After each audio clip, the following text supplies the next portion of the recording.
just add a G to the word host. And I was first made aware of this when a close friend and an artist who I adore, Anna Pravatsky, made a cocktail as an artwork that was called the Ghostess. And it was a work that she based on a piece by Marcel Duchamp that he made for an exhibition in Paris that was a candy. And it was when you opened up the wrapper, this green foil had printed on it, a guest plus a host equals a ghost. And so when Anna did that work and she referenced that work, I started to think about how it connected to this practice that I have in reappearing the artifacts that were looted from the National Museum of Iraq in the aftermath of the US-led invasion. And all of those works that I reappear are made from the wrappers of Middle Eastern foodstuffs that one finds throughout the United States where there is an Arab community, and also the Arabic and English newspapers that one finds in those groceries where one buys the food. And those newspapers are actually geared towards newly arrived emigres and refugees from places like Iraq and Syria. And so you have in those newspapers current events, you have editorials, but you also have a lot of ads in there to help newly arrived people find the right lawyer for their asylum cases and where one can go to get a job or an employment service. So for me, it was a material that connected directly through Duchamp, but also it, for me, went in another direction, which was about also like finding these traces of cultural visibility that are enlisted to make these things that are no longer visible, but there are also traces of survival, of continuation, where people from those countries continue to make their food, they continue to live together, they continue to celebrate. So in the midst of these things that are being made that can never really be made again, there's also an insistence that we're still here, that we remain.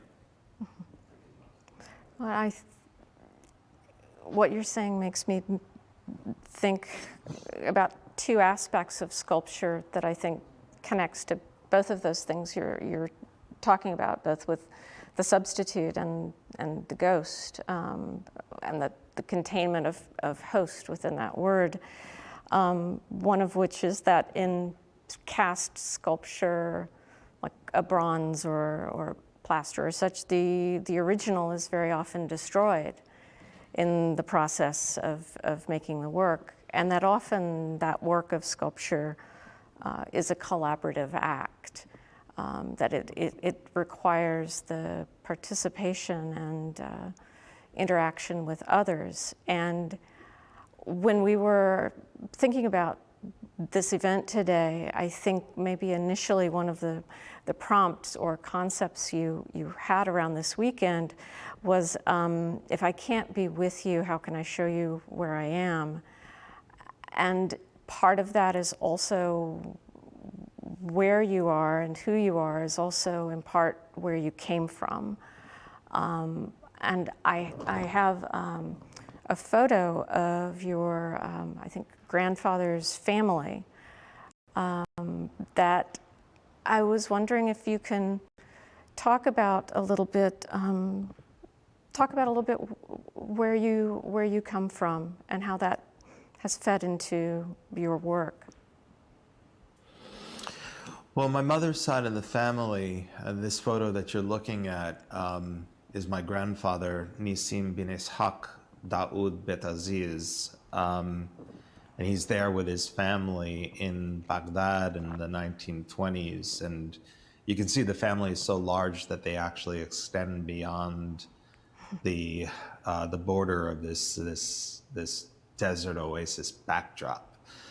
And so my mother's side of the family comes from Baghdad. They were Jews that lived in the city for millennia.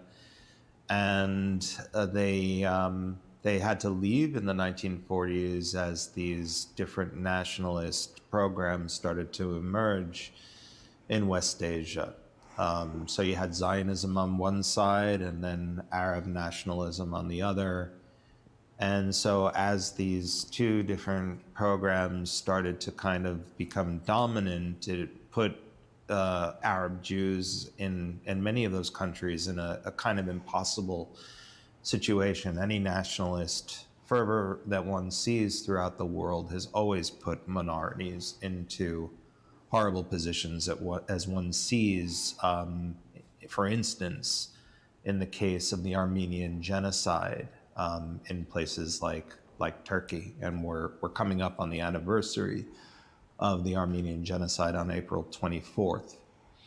And so when I spoke with my grandparents about this, or really my grandmother, because she was alive for longer than my grandfather, what I understood was that it was always safe, that they loved being Baghdadis, they loved where they came from, but people also don't realize often that Iraq was also a battleground of World War II in many ways. And so when you have the combination of nationalist fervor in that region, and you have also the colonialist powers at war with one another in that same region, people like the Iraqi Jews were put into an impossible situation, and my grandparents ended up leaving shortly after an event called the Farhud, which means the violent dispossession, which was a couple of days of riots that happened in places like Baghdad and Basra against the Jewish population. And so you hear stories about that, and my grandparents did leave, but one thing that they made very clear, and a lot of the Iraqi Jews that I speak with all the time, is that for all those stories that do emerge about those riots, there were many neighbors of these families, and those neighbors were Muslim, they were Christian, it didn't matter. They also went to protect their Jewish neighbors. And so a lot of my work has been about centering, of course, this story of dispossession, because it seems as though that is the continuous Iraqi story. That when we talk about the Babylonian exile, the question is like, which one? You know, it's never just one time that's located in history, in biblical history. There's been many, and there's one happening right now.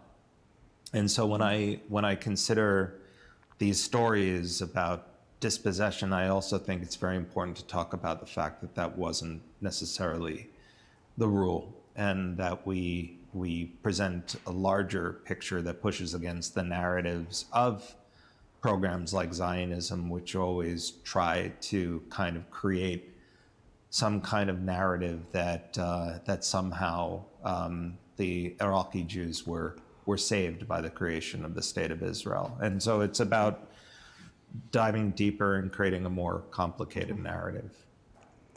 And I think crucial to that more complicated narrative is, as a kind of counterpoint to dispossession, is the concept of home and homeland, and also what it means to have or not have a home, or to be unhoused. And I'm just thinking that kind of placemaking or place finding really goes back to the very beginning of your work as an artist.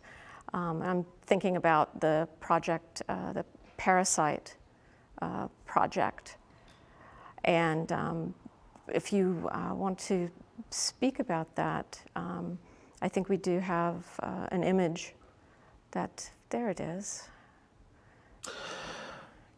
This project is one that's been ongoing since 1997. I continue to do it every winter, and it's the custom-built inflatable shelters that I make for unhoused people in cities where I live usually.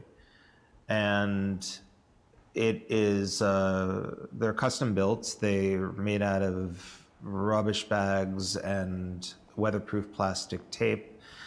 And they attach to the exhaust vents of a building's heating, ventilation, and air conditioning system. So the warm air leaving the building simultaneously inflates and heats these double membrane structures. So it's kind of like a network of tubes that circulates the air around the person inside, so it heats through conduction and the person never comes into contact with the air in the ducts. Sometimes there can be mold spores in there and whatever else. So it's a little bit like taking an air mattress and pulling it around yourself.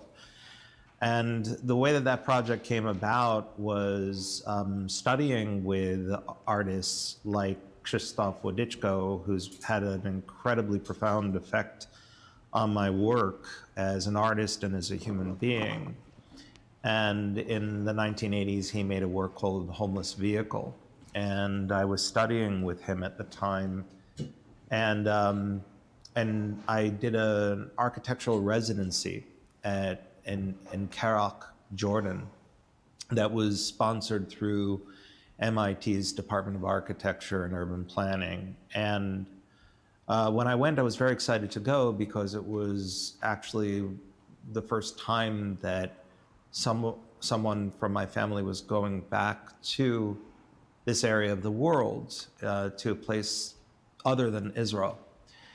And so going to Amman and being close, that much closer to Iraq, you know, was something that I was very excited about.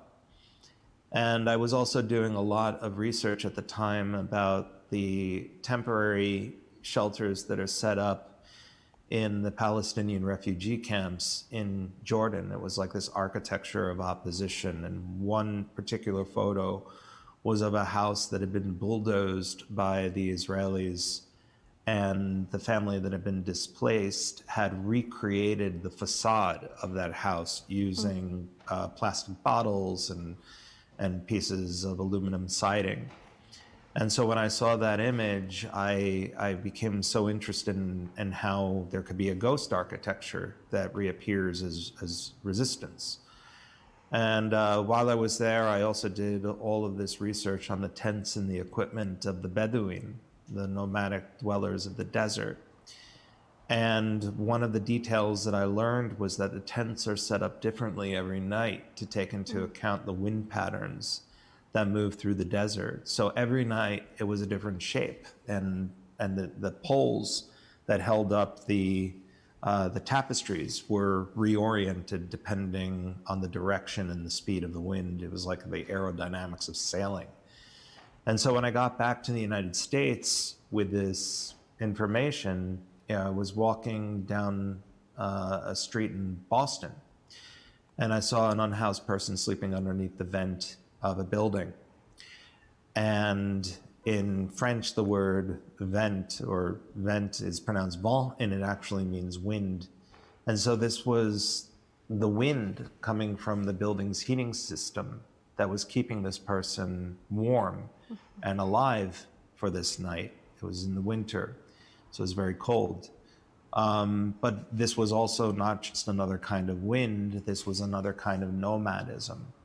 Not the Bedouin who are nomadic by tradition, but the urban nomad or the unhoused person who is nomadic by consequence. And so with this cosmology emerging in my mind, I immediately thought about what it would mean to harness that air as a kind of invisible entity and to give it form through inflatable structures. And so that was where the project began. But then it went through the process of showing it as a kind of concept in architecture classes, and architecture students love talking one another out of each other's ideas. And it wasn't until I showed the concept to a group of unhoused people that were living near my studio that I actually started to learn what it would take to make this project work. And you've continued this project to the current day, and from that initial conversation with unhoused people, I think one of the interesting things and resonant things about that project is that it is collaborative. I mean, it's not a one-size-fits-all inflatable shelter. That it's developed in conversation with individuals, and also that some of the, correct me if I'm wrong, but some of the shelters also have space for some kind of sociability. I mean, it's more than one person can fit inside, or is that correct? Yes, it depends. So in one case, after building shelters for individual people, one thing I noticed was that it wasn't always just about the needs that were being foregrounded in the designs that people proposed. It was also the desires. And so a project that was about architecture started to become also a little bit about portraiture. And one example of this that I love is a shelter that I designed for an unhoused man in New York City named Artie and his girlfriend Myra. And Artie wanted a kind of, it kind of looked like a shoe, the way that he gave me the drawing. It was like an area for him and Myra to sit and to talk to each other. And then a low-lying part of it that he called the lovin' room, which was the lovin' room.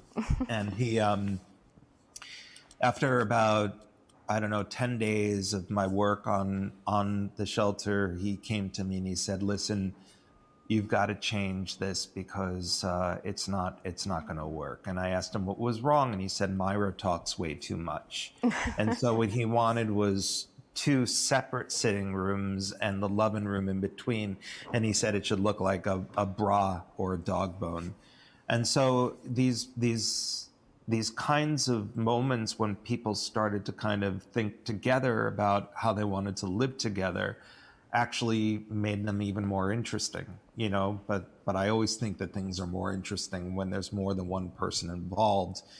And I was invited by a contemporary art nonprofit in Ljubljana, Slovenia, to build a shelter for an unhoused person named Egon, who had seen a picture of the work in a newspaper and wanted me to come and build a shelter for him and 3 other people.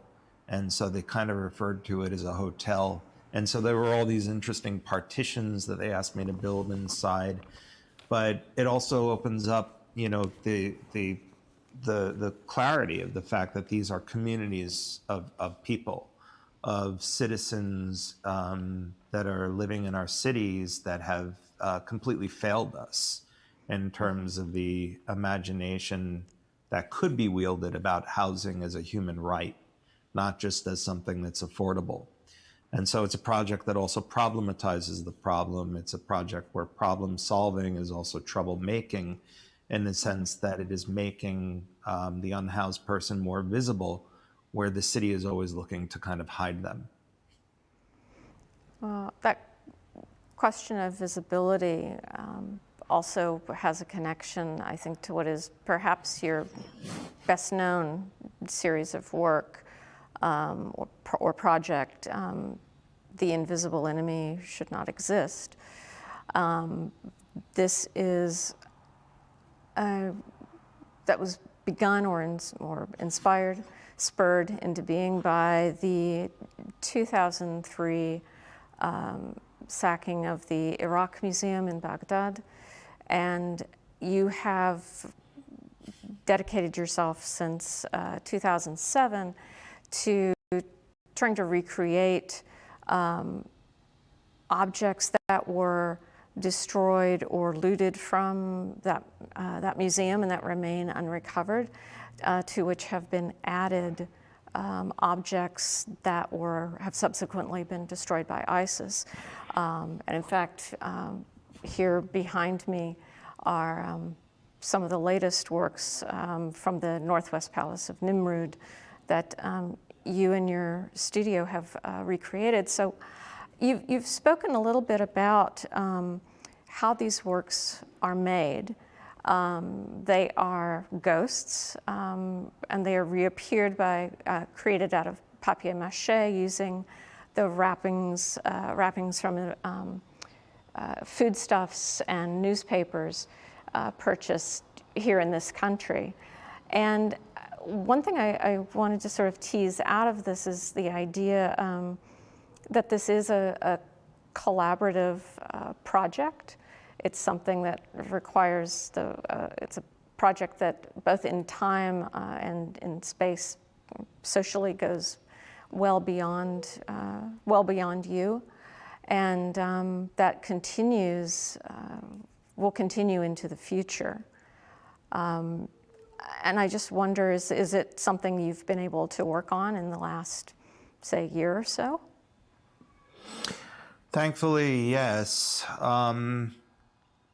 I think, at this moment, I want to thank every person who's worked in my studio on this since the process began in 2006. And it's important to say that there's 40 different pairs of hands that have made these works over the years. And so to my current studio team, I send out my deepest gratitude and love to them for enduring this last year. We, as you said, have made large objects like the ones that are behind you, that are these reliefs that were destroyed in Nimrud in 2015, and the way that the studio is set up now, we're able to do those large works in what's basically a converted floor of my family's home. But when the pandemic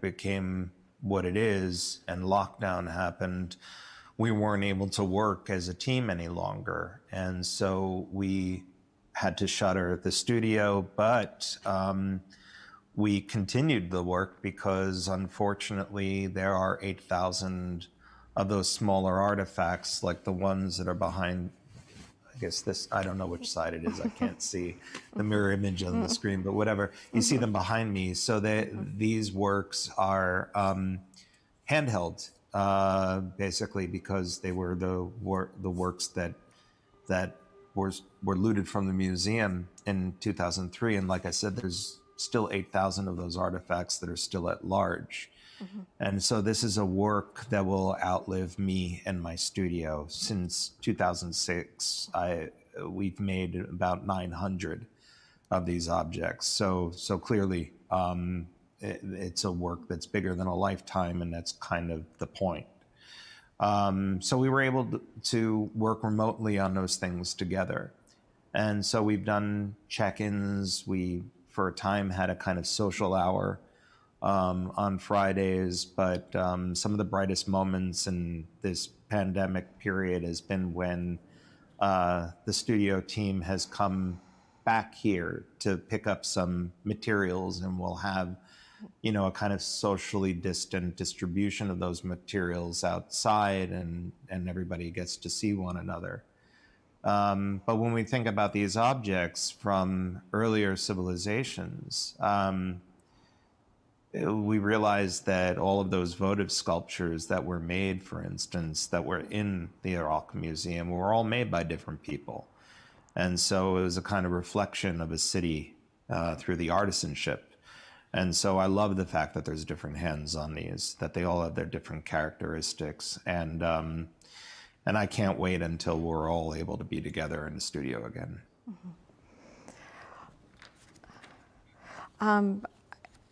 I think one of the really interesting aspects of your project is, I mean, it's already a sweeping sort of narrative to discuss the trajectory of these very ancient objects and their discussion and their looting and going missing and often being destroyed. But I've referred to the works here at the Nasher. I'm one behind me, and I'm seated against a backdrop that is very dark, and it actually represents a part of the relief that was not in situ, destroyed by ISIS, but represents something, an absence, something quite different. And I think that element is also really important to this work that you do, which is in fact that this relief was not destroyed because it was taken out of the site in the 19th century by European archaeologists. Could you talk a little bit about that, how that more complicated history fits into or evolved as you began this project with what happened at the Iraq Museum, but I think it's really grown and deepened in complexity as you've been involved with it. Yes, and I think for me, it's important that the work more or less convey that this is not a story that began and ended with ISIS in 2015. In fact, it does begin with the excavations by different European archaeologists like Austen Henry Layard in the middle of the 19th century and into the early part of the 20th century and up until now. And so when it comes to the Northwest Palace of Nimrud, we're talking about a palace that was made by Ashurnasirpal II in the mid-9th century BC. And it was a sprawling palace that had about 600 of those reliefs that are behind you, all of them different, obviously, conveying a kind of storytelling and a kind of consecration of the kingdom and protective deities for the kingdom. When Layard found Nimrud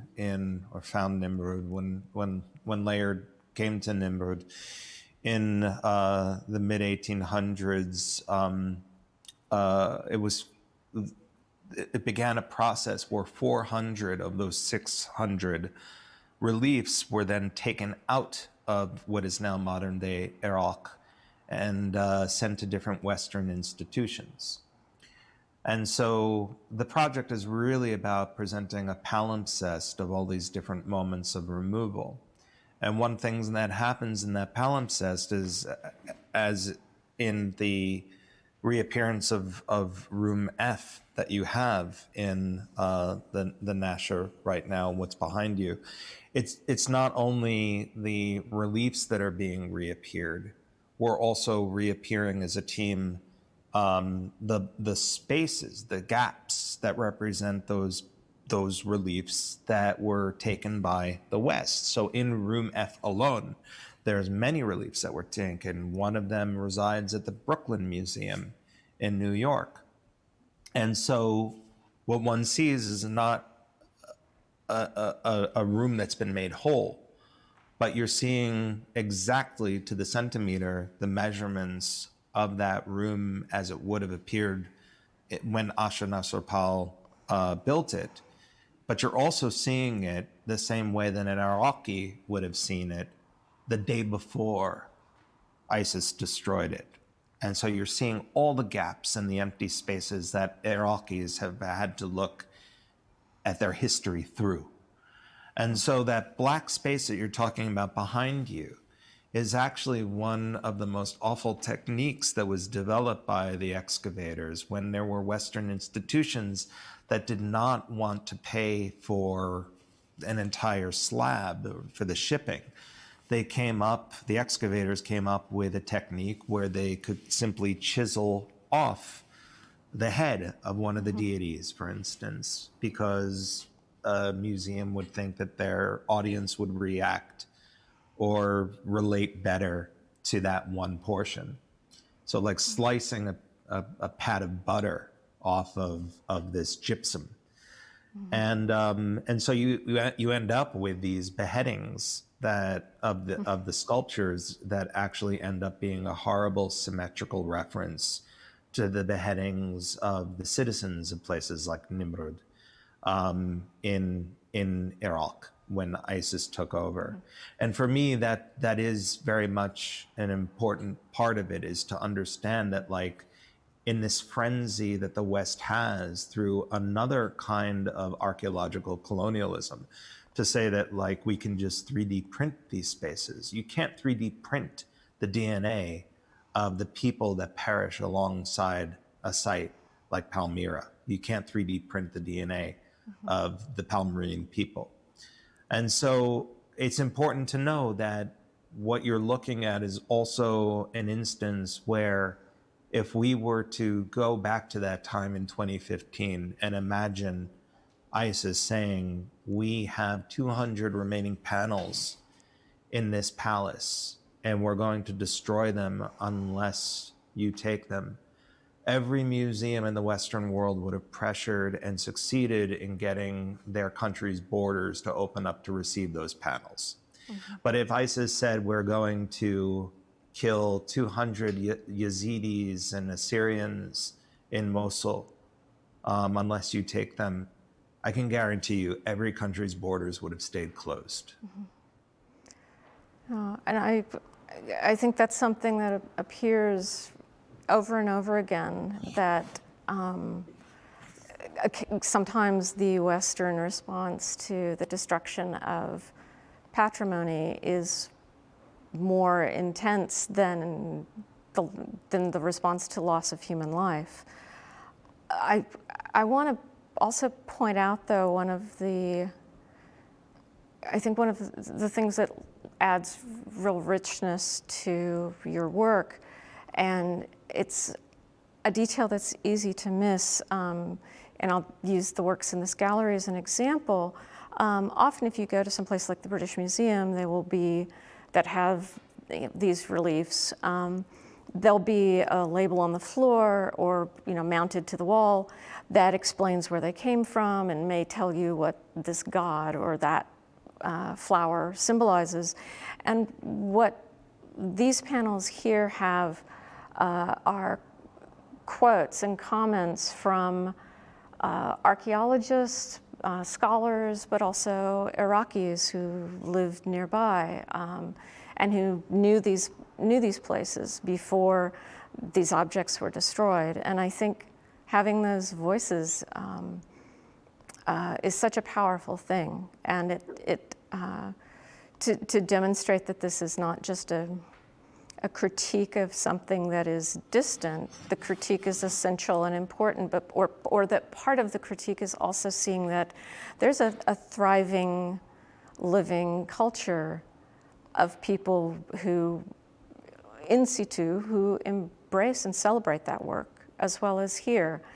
And I think that element of emotional attachment and joy and family and connection brings me to another aspect of your work that I want to be sure that we touch upon, and that is the relation to food and cooking and the communal activity that is every bit, I think, is important, a counterpart to your practice as sculptures and objects that are easy to pack up and travel around and put on display. But you have also linked this very closely to the practice of preparing and sharing food. And I wonder if you could talk about that a little bit.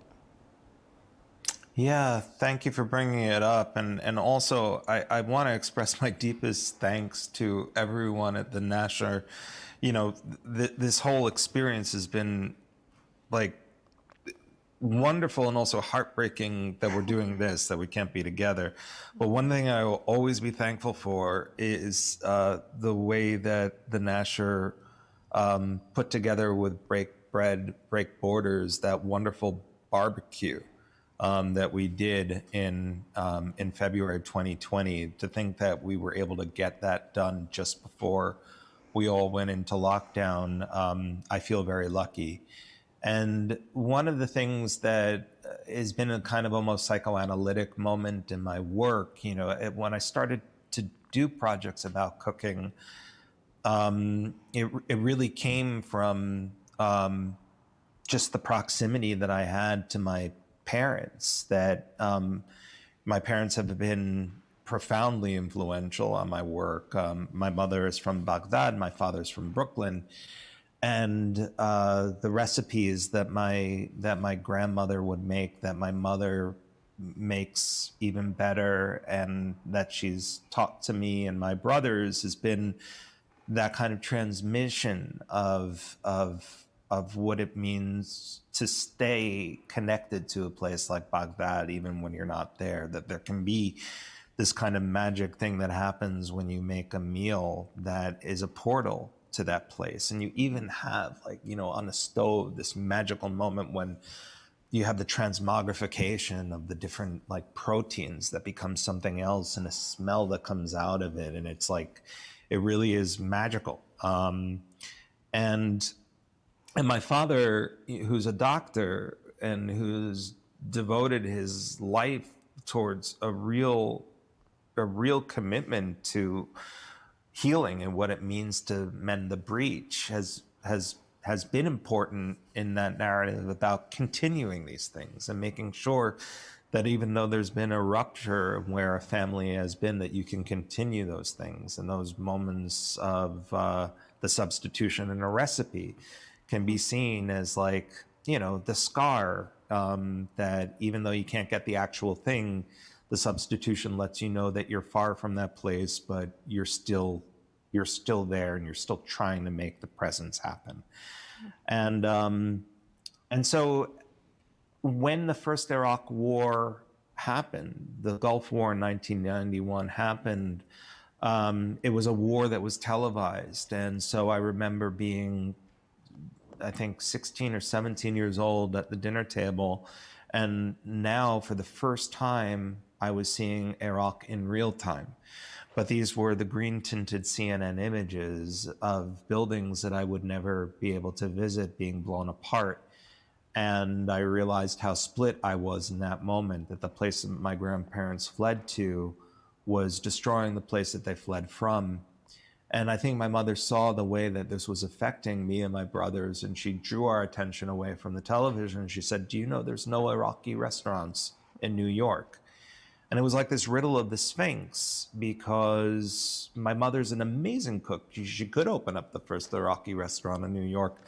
But I think what she was pointing out to us in that moment was that Iraqi culture was not visible beyond oil and war. And so as the drums began to beat towards war with Iraq in 2003, I had this idea to collaborate with my mother to make those recipes, her recipes and my grandmother's recipes, available to publics, and to cook with them, and to create a kind of social space where we're making Iraqi food. But I also have made work for long enough in all different materials to know that when your hands are doing something, it frees your mind up to do something else.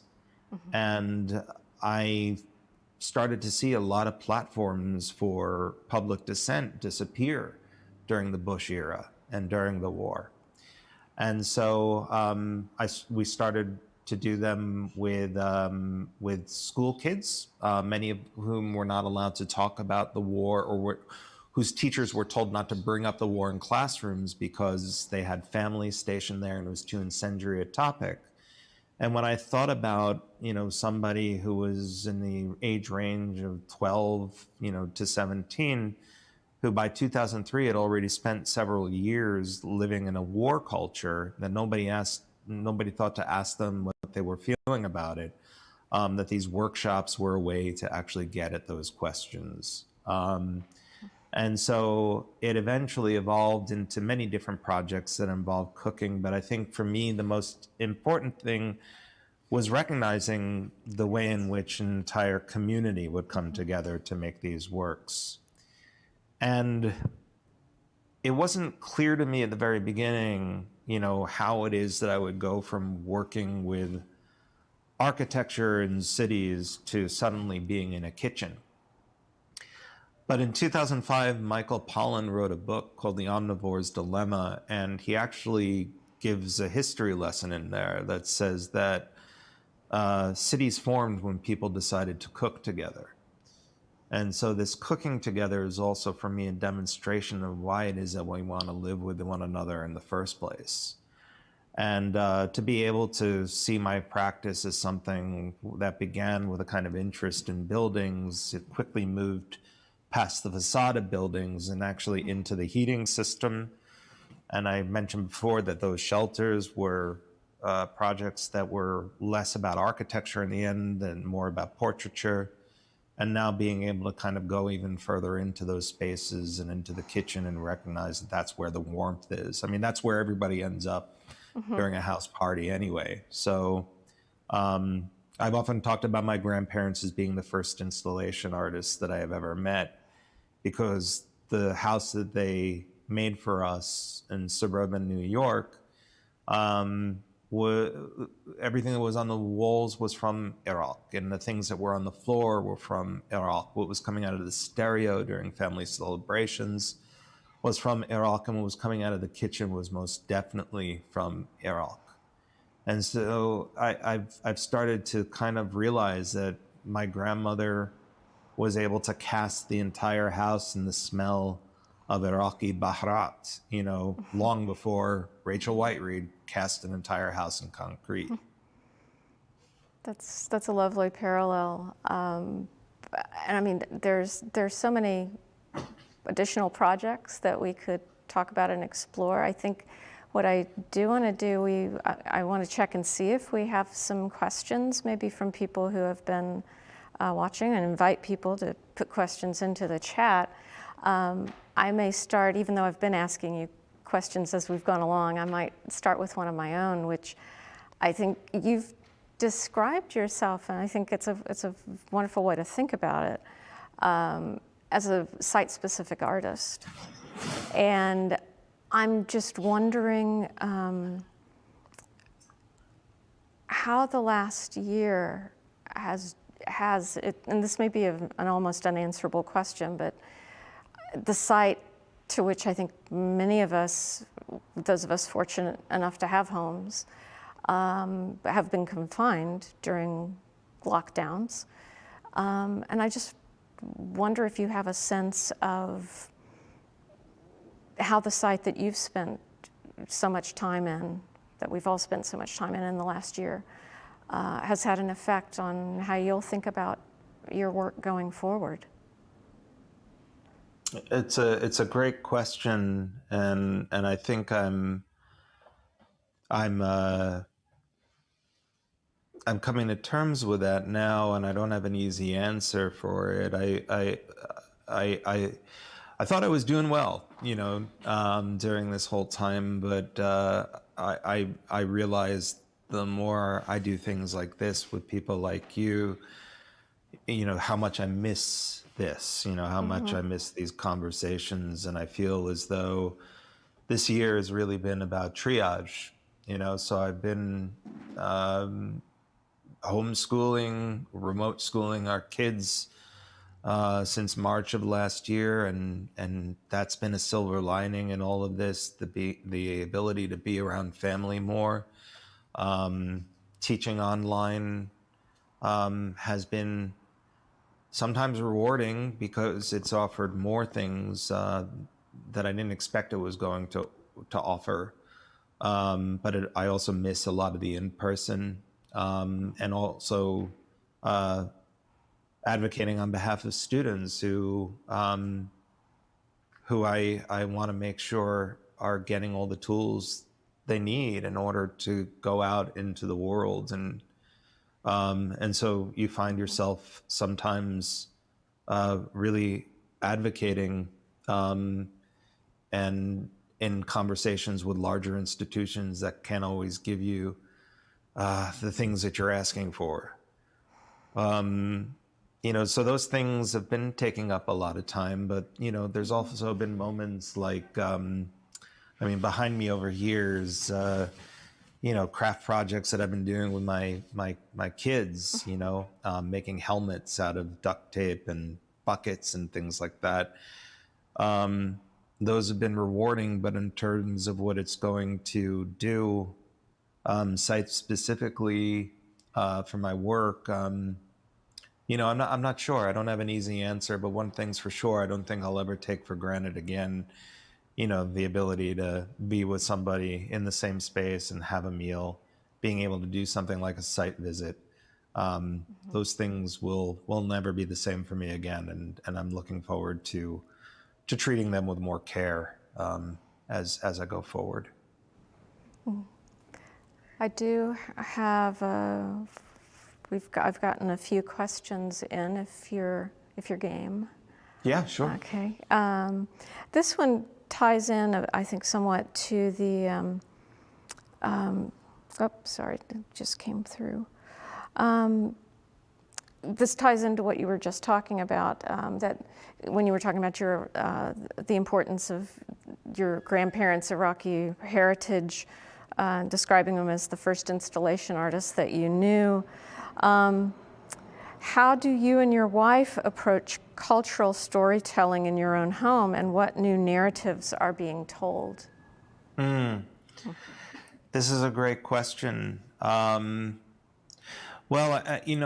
me, I think one of the reasons why I was not happy delivering a lecture where somebody else wasn't on the other end of the conversation was because I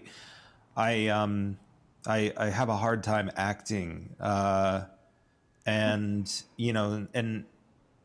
that means that, like, what I'm putting into my work is often what I'm putting into my everyday. I don't mean to sound trite like that, but I try to create the conditions in my work that I can live by, and the things that I say in the work are the things that I say. And so, the storytelling that happens in our house is something that is not separate from the work. And so my wife, who is an art critic and a writer, and an art historian, Laureate Waxman, her family is from Quebec, and her family has a history in Eastern Europe.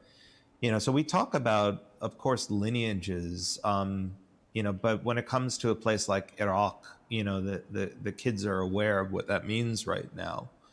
And my son, actually, we went to a restaurant that I'll probably send the great camera crew who's here making all of this happen. They're just down the road, Milo's Pita Place. They're the restaurant that I work with on the Enemy Kitchen food truck.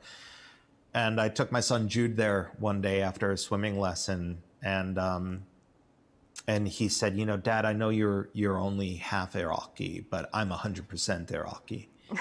and I love those new terms, being able to kind of declare that. And so the kids help with the cooking, and there's going to be a continued sort of like translation.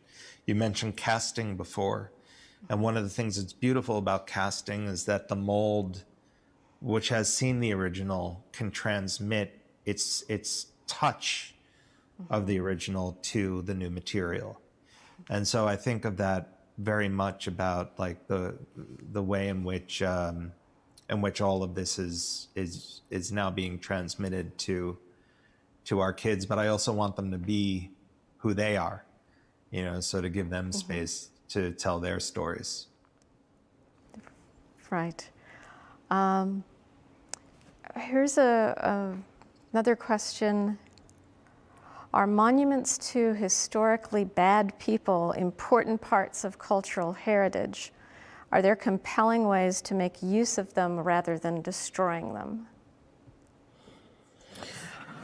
Well, I mean, you know, this is a project. I mean, this is a topic that I think is not a question to direct only one person.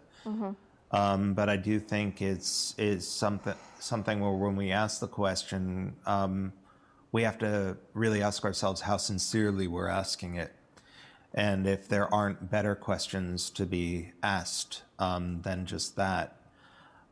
Whenever it comes to issues like this, I really want to be led by the people that the monument or the work is speaking to, and it can, and whether it's speaking to them in a traumatizing way, or if they have questions about it, I want to hear those questions.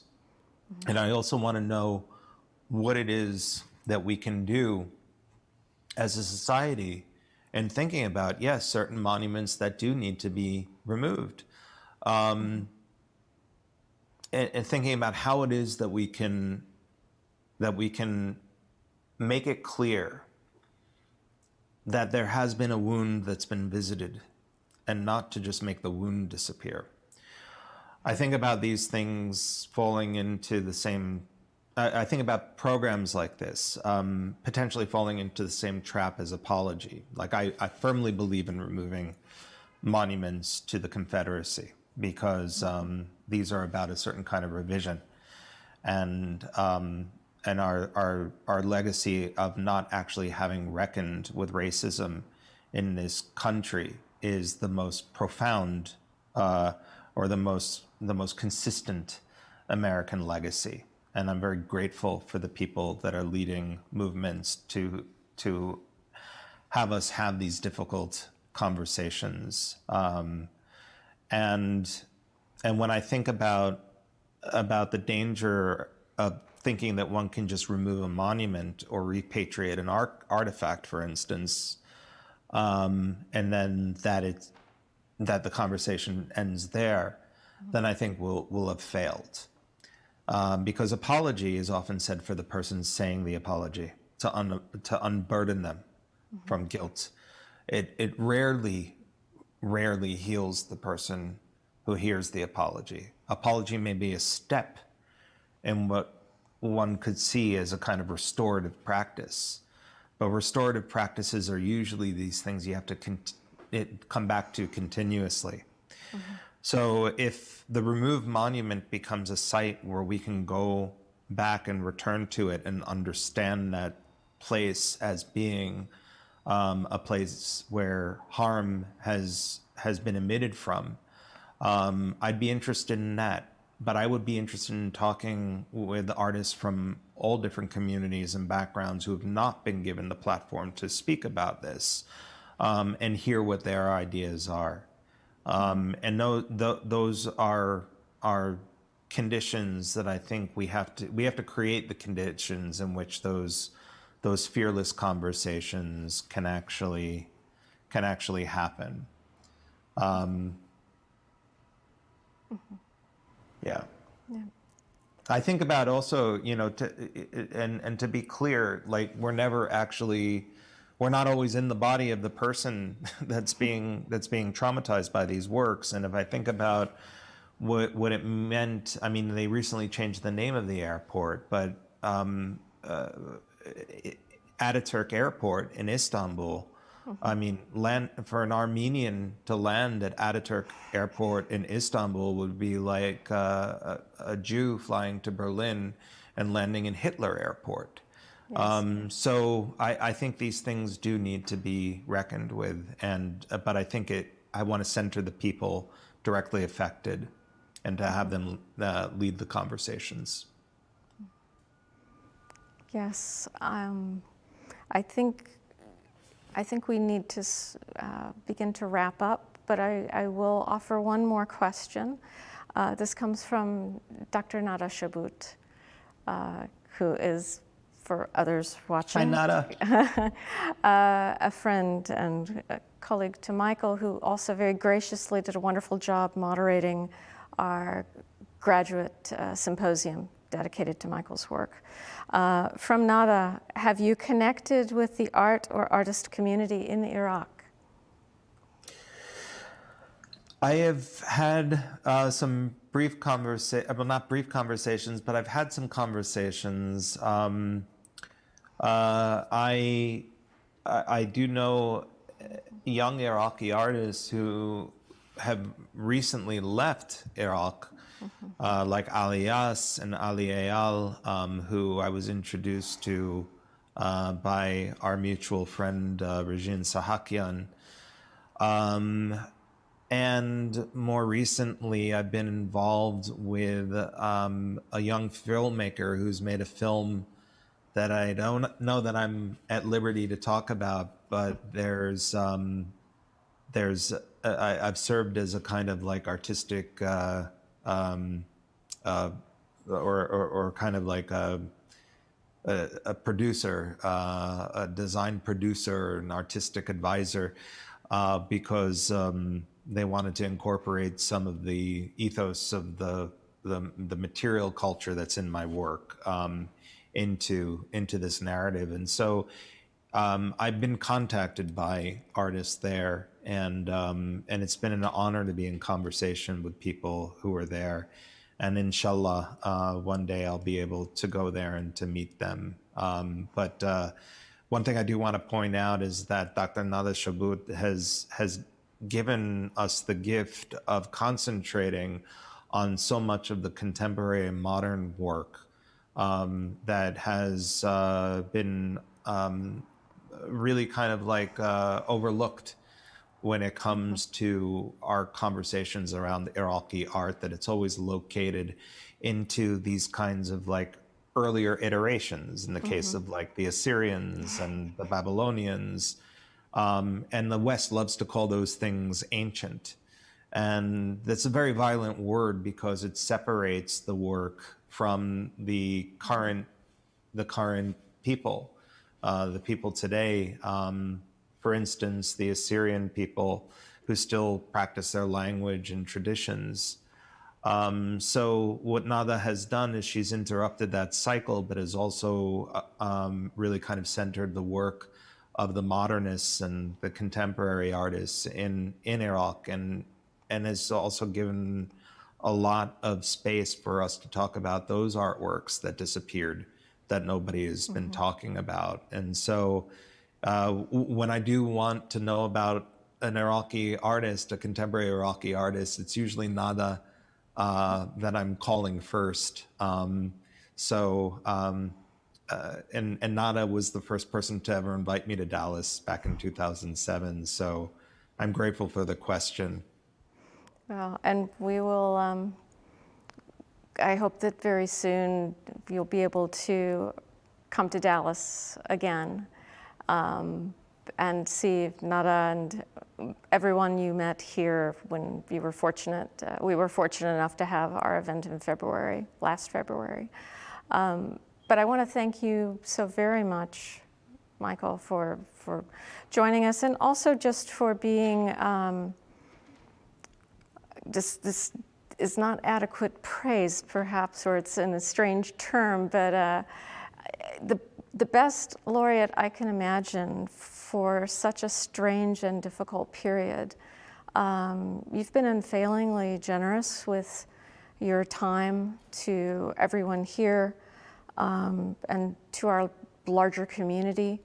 And your artists don't have to be, I think sometimes we're a little unfair expecting that artists be a certain type of person because they're already making their work, and that's already a very difficult challenge. But in your case, there is a real flow between your work and your actions and your words and your presence. And I feel very honored to have had this extended period of time to be involved with you and your work over the course of this Nasher Prize period.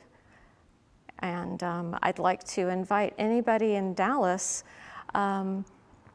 These reliefs that I've been referring to behind me will be on view through the weekend. They've been We've extended the loan of them multiple times, and for that we're also grateful to Michael and his galleries. But I'd encourage anybody who can to come and see them. They're truly glorious. And Michael, thank you so much. And thanks to everybody for joining us this afternoon. Thank you so much.